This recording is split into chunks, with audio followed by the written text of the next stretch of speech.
오늘 우리에게 주신 하나님의 말씀은 열왕기상 15장 1절부터 8절 말씀입니다. 제가 가지고 있는 구약성경 페이지 541페이지입니다. 열왕기상 15장 1절부터 8절 말씀을 우리 모두 함께 합독하겠습니다. 열왕기상 15장 1절부터 8절 말씀 찾으신 줄로 알고 함께 읽겠습니다. 느밧의 아들 여로보암 왕 18째 해에 아비암이 유다 왕이 되고 예루살렘에서 3년 동안 다스리니라. 그의 어머니의 이름은 마아가요 아비살롬의 딸이더라. 아비암이 그의 아버지가 이미 행한 모든 죄를 행하고 그의 마음이 그의 조상 다윗의 마음과 같지 아니하여 그의 하나님 여호와 앞에 온전하지 못하였으나 그의 하나님 여호와께서 다윗을 위하여 예루살렘에서 그에게 등불을 주시되 그의 아들을 세워 뒤를 잇게 하사 예루살렘을 견고하게 하셨으니 이는 다윗이 햇사람 우리아의 일 외에는 평생에 여호와 보시기에 정직하게 행하고 자기에게 명령하신 모든 일을 어기지 아니하였음이라.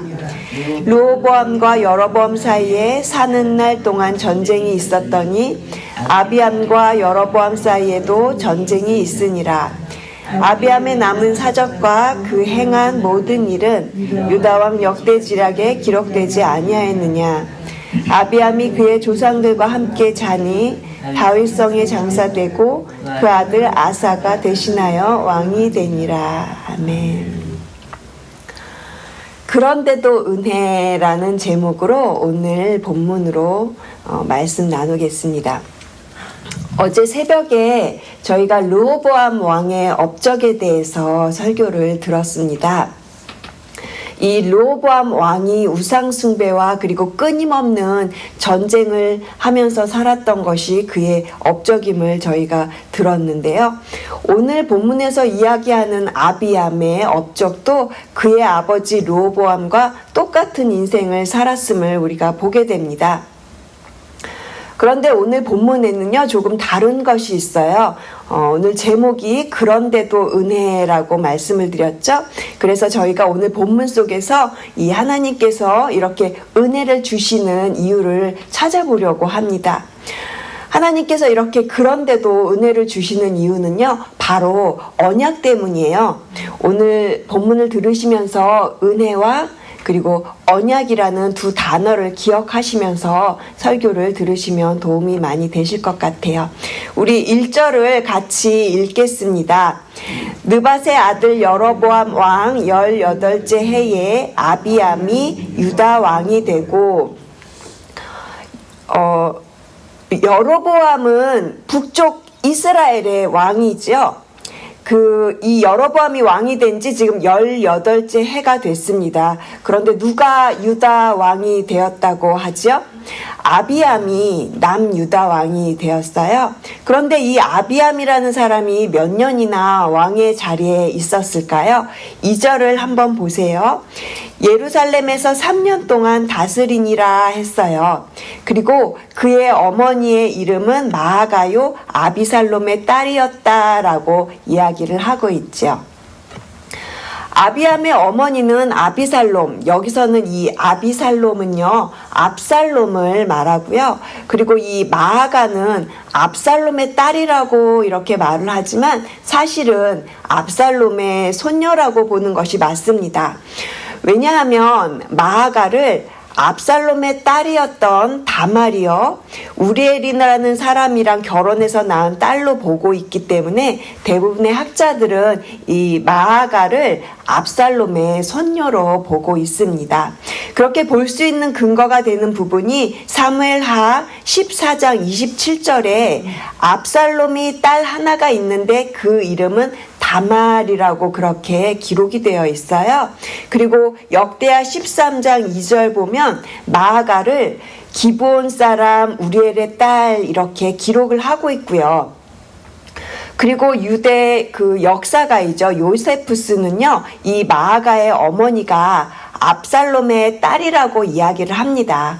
그러니까 여러 가지 것들을 종합해서 봤을 때 마아가는 압살롬의 손녀인 것이죠. 그런데 이것은 성경의 오류가 아니에요. 히브리 언어의 특징을 저희가 조금 이해하셔야 하는 부분이 있어요. 히브리 언어는 이렇게 가족과 관련된 단어가 나오면 그 의미가 꼭 직계 가족을 말하는 것은 아니에요. 예를 들면 딸이라는 단어가 나왔을 때 손녀나 증손녀까지도 포함하는 여자의 후손을 그렇게 말하는 경우가 있다라는 겁니다. 그래서 우리가 성경을 살펴볼 때 이런 당시의 문화나 언어의 관습 등을 알아가는 것은 굉장히 중요하죠. 오늘 본문은 남유다 왕 아비암에 대해서 이야기를 하고 있습니다. 그런데 그 아비암의 평가가요, 부정적인 평가를 해요. 악한 왕이라고 성경은 말을 해요. 3절 보시면 아비암이 그의 아버지가 이미 행한 모든 죄를 행하고 하나님 여호와 앞에 온전하지 못하였다라고 이렇게 말하고 있거든요. 그리고 6절과 7절도 한번 보시면요. 르호보암과 여로보암 사이에 사는 날 동안 전쟁이 있었다고 하고요. 그리고 7절에도 보시면 아비암과 여로보암 사이에도 전쟁이 있었다 이렇게 말을 하고 있어요. 부전자전인 거죠. 아비암도 자기 아버지 르호보암처럼 우상숭배의 죄를 짓고 그리고 끊임없이 전쟁을 해야만 했습니다. 오늘 본문은 이 아비암에 대해서 이렇게 우상숭배 그리고 끊임없는 전쟁 이 두 가지만 아비암의 업적에 대해서 말을 해주고 있어요. 그런데 역대하 13장을 보시면 이 아비암이 했던 전쟁에 대해서 조금 더 자세히 설명을 하고 있는데요. 나중에 기회가 되시면 역대하 13장을 한번 쭉 읽어보세요. 이 역대하에는 아비야라는 이름으로 나와요. 근데 똑같이 아비암이라는 사람과 같은 사람입니다. 역대하에 기록되어 있는 전쟁에서 이 아비암이 베델을 빼앗고 그리고 승리를 하게 돼요. 여로보암이 북쪽 이스라엘 왕이 되고 나서 그 여로보암이 자신들의 따르는 그 백성들이 예루살렘에 가서 예배하는 게 싫었거든요. 그래서 이 여로보암은 단이랑 베델에다가 산당을 만들어서 거기서 우상숭배를 하게 했었죠. 그 베델이에요. 그 베델을 아비암에게 빼앗긴 거예요. 여로보암이 그 베델을 아비암에게 빼앗기고 그리고 여로보암은 그 아비암과의 전쟁에서 죽게 돼요.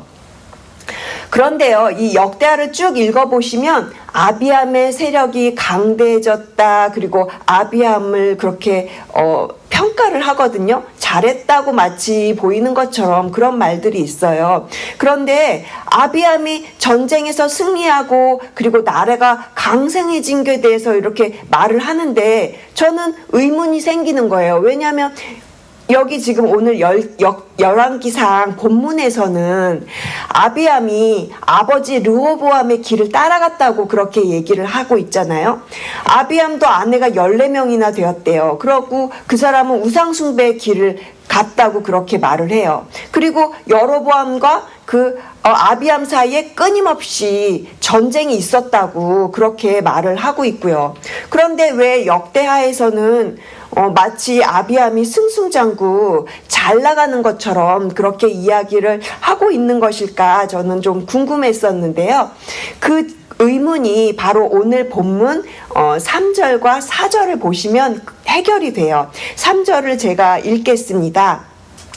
아비암이 그의 아버지가 이미 행한 모든 죄를 행하고 그의 마음이 그의 조상 다윗의 마음과 같지 아니하여 그의 하나님 여호와 앞에 온전하지 못하였으나 아비암이 그 아버지죠. 르호보암이 행한 것과 똑같이 우상숭배하고 하나님 앞에 죄를 그렇게 저지르는 삶을 살았어요. 하나님 앞에 온전하지 못했다고 그렇게 말을 해요. 그런데 여기서 중요한 거는 4절이에요. 오늘 본문의 핵심 구절이라고 할 수 있습니다. 우리 함께 4절을 한 목소리로 같이 읽겠습니다. 그의 하나님 여호와께서 다윗을 위하여 예루살렘에서 그에게 등불을 주시되 그의 아들을 세워 뒤를 잇게 하사 예루살렘을 견고하게 하셨으니 다윗을 위하여 예루살렘에서 그에게 등불을 주시되 그런 말이 있잖아요. 여기서 이 등불이라는 단어가 히브리어로 니르라고 니르라는 단어인데요. 이 니르라는 말이 자손이라는 말로도 번역이 된다고 합니다. 그러니까 이 등불을 주셨다는 말은 하나님이 등불을 줘서 유다 나라의 왕위 계승이 끊어지지 않도록 그렇게 해주셨다, 이런 의미를 가지고 있어요. 그러니까 르호보암이 죄를 짓고 또 그의 아들인 아비암이 또 죄를 지었는데도 그럼에도 불구하고 하나님께서 다윗을 위하여 주시는 은혜라는 것을 깨닫게 되는 것이죠. 이 4절 말씀을 영어 성경으로 보면 맨 앞에 그럼에도 불구하고 라는 단어가 붙어 있어요. 개역개정에는 그 단어가 생략되어서 보이지 않는데요. 우리말 성경에도 보니까 맨 앞에 그런데도 이런 말이 있었어요. 그래서 오늘 그런데도 은혜를 주시는 하나님을 기억하면서 우리가 약속하신 그 하나님의 말씀을 붙들고 그렇게 기도하면서 나아가기를 소망합니다. 사랑하는 성도 여러분, 아비암이 아버지의 길을 따라가서 악한 길을 걸어갔음에도 불구하고 이렇게 역대하에서 승승장구 또 승리하게 하셨다는 그 이야기를 통해서 저희가 알 수 있는 것은요, 하나님께서 이렇게 승리하게 하신 것, 뭔가 잘되게 하시는 것, 뭔가 하나님의 그 은혜를 주시는 것은요, 우리가 잘해서가 결코 아니라는 것입니다. 다윗에게 하신 그 약속을 지키기 위해서 그 아비암의 악행에도 불구하고 그의 가문이 끊어지지 않도록 그 왕위를 이어갈 수 있도록 하나님께서 은혜를 베푸셨다는 겁니다. 제가 이 설교를 준비하면서 회개를 했어요. 최근에 선교를 다녀오신 몇몇 분들의 간증을 들었는데요. 그분들이 공통적으로 하시는 말씀 중에 가장 기억에 남는 것이 선교지에서 기도가 굉장히 중요했다. 특별히 영적 전쟁의 그 한가운데 있는 것 같이 그렇게 그 영적으로 느껴지는 그 가운데 이분들이 담임 목사님의 그 인솔하시는 담임 목사님을 위한 기도가 너무너무 중요하다라는 거를 깨달았다는 거예요. 제가 몇몇 분들의 그 공통적으로 하시는 얘기를 들으면서 회개했어요. 왜냐하면 저 또한 담임 목사님을 위한 기도가 소홀했던 그것이 생각이 났고요. 그리고 제가 이렇게 교회를 바라볼 때 같이 우리가 하는 리더들을 바라볼 때도 제가 이렇게 마음 가운데 좀 답답해하거나 이런 부분들은 이렇게 되면 좋겠는데 저 나름대로 생각하는 부분들에 대해서 제가 좀 회개를 했습니다.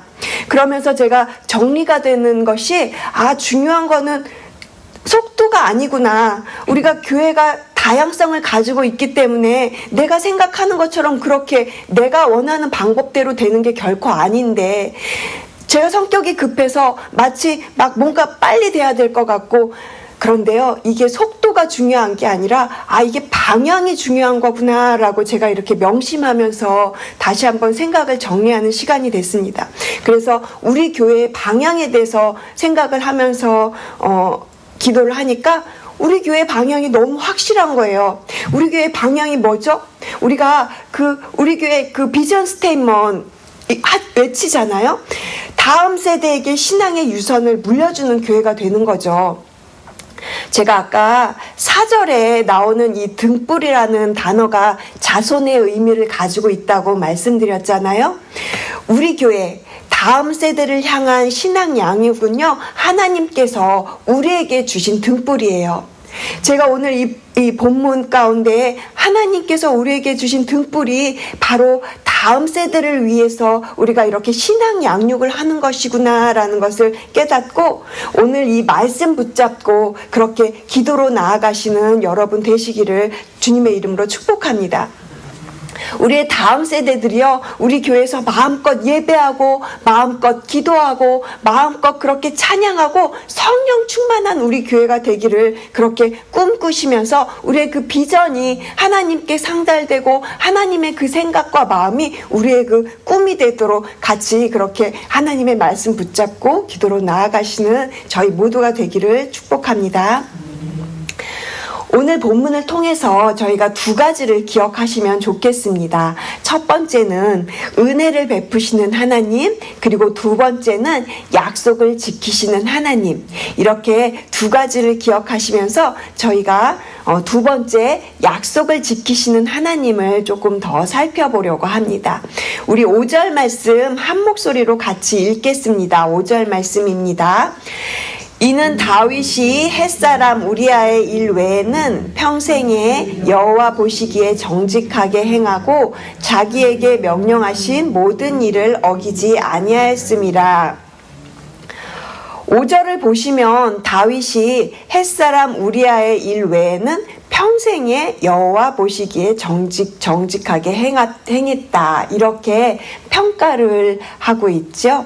다윗이 정말 이거 말고는 잘못한 게 없었을까요? 그렇지 않죠. 하지만 하나님 보시기에 평생 다윗은요, 평생 하나님을 향해서 그 마음이 전심으로 그렇게 하나님을 향해서 살았다는 것, 그것 때문에 이렇게 하나님께서 평가를 하시는 거예요. 사무엘하 7장에 보면 다윗은 하나님의 성전을 지으려고 했을 때 오히려 하나님께서 다윗에게 약속을 주시죠. 하나님께서 다윗에게 오히려 내가 너의 집을 지어주겠다라고 그렇게 하시면서 다윗에게 언약을 주시는 장면이 사무엘하 7장에 나오고 있습니다. 하나님께서 다윗에게 무엇을 약속하셨나요? 너의 몸에서 날 씨를 너 뒤에 세워서 그의 나라를 견고하게 하리라. 그는 내 이름을 위하여 집을 건축할 것이요 나는 그의 나라 왕위를 영원히 견고하게 하리라. 하나님께서 다윗에게 영원하게 그의 나라가, 그의 왕위가 영원할 것에 대해서 그렇게 약속을 하셨습니다. 다윗의 후손들 가운데 이 여러 왕들이 패역하고 완악하고 우상을 섬겼음에도 불구하고요, 하나님은 이 다윗의 약속을 신실하게 지키셨어요. 르호보암도 또 아비암도 또 그 다음에 나오는 왕들 역시 하나님을 온전히 섬기는데 실패하였거든요. 그런데도 은혜를 베푸시는 이 하나님께서는요, 언약을 지키시는 하나님이셨기 때문에 이렇게 신실하게 그 왕위를 이어가세요. 그리고 마침내는 이 다윗의 계보를 통해서 예수 그리스도를 왕으로 세우셨죠. 예수 그리스도를 통해서 다윗의 왕조가 영원할 것이라는 그 약속의 성취가 이루어진 것입니다. 그뿐 아니라 이 예수 그리스도를 믿는 자들에게 저희에게 왕 같은 제사장이요 너희는 하나님의 자녀가 되었다, 이렇게 약속을 하고 계시는 것입니다. 사랑하는 성도 여러분, 우리가 죄인임에도 불구하고 우리의 행위를 보시지 않고 오직 예수 그리스도를 믿는 그 믿음으로 말미암아 우리에게 은혜를 주시는 하나님이십니다. 로마서 8장 37절에서 39절 말씀을 선포하고 오늘 설교를 마무리하도록 하겠습니다. 로마서 8장은 하나님의 사랑을 이렇게 선포합니다. 그러나 이 모든 일에 우리를 사랑하시는 이로 말미암아 우리가 넉넉히 이기느니라.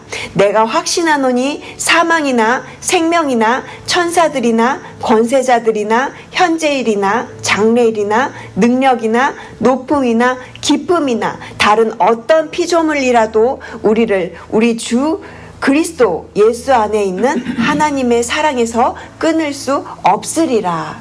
아멘이시죠?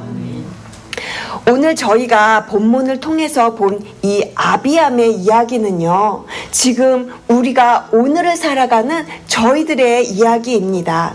이 아비암이 우상숭배의 길을 걸어갔음에도 불구하고 그런데도 은혜를 주신 이 하나님께서 다윗에게 주신 이 언약으로 말미암아 아비암에게 등불이 되어주셨던 그 하나님께서는요, 지금 우리들에게 예수 그리스도로 말미암아 등불이 되어 주시고요.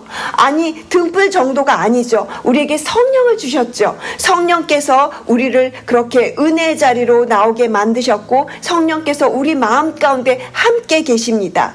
그리스도로 말미암아 성령께서 우리 마음 가운데 이렇게 함께 계시기 때문에 오늘 이 로마서 8장 말씀, 이 하나님을 향한 확신으로 그러니까 우리가 그렇게 성령으로 말미암아 고백하며 나아갈 수 있는 것입니다.